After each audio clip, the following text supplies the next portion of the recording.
Ni vizuri kuangalia sisi maisha yenye tunakaa kama Wakristo, ni agano gani ambalo umelifunja? Mungu alikuwa amekwambia usifanye nini? Mungu ameahidiaje katika neno lake? Akakwambia fulani jichunge na mambo haya, wewe bado unaendelea kulifanya. Bwana Yesu asifiwe. Wewe ni mtu ambaye umeokoka, lakini maagano ya Mungu haishughulikii. Hauko very careful kuangalia maagano yako na Mungu ambayo mliagana. Ule wakati ulikuwa unaokoka ukasema kwamba mimi Mungu nitakaa na maisha ya wokovu, nitakaa vizuri, nitaliabudu jina lako, nitaambia watu wengi kuhusu wewe, nitahubiria wengi. Bwana Yesu asifiwe. Unastukia mtu aliokoka ako na miaka 10, lakini ushuhuda ni wa mtoto mdogo. Mimi nimeokoka ni Bwana, naangukaga nikiamuka. Wewe acha mambo ya kuanguka na kuamuka.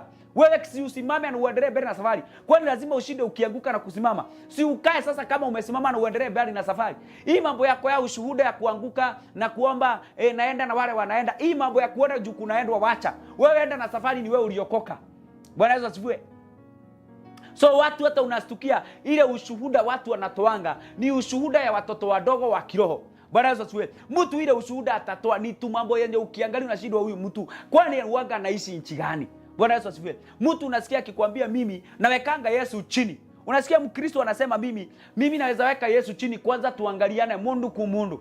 Bwana Yesu asifiwe. Mimi sio wale unatusiaga na kuacha. Mimi nitaweka Yesu chini, kwanza nikushughulikie. Wapendwa, wewe mtu ambaye uliokoka ni mtu wa kuweka Yesu chini.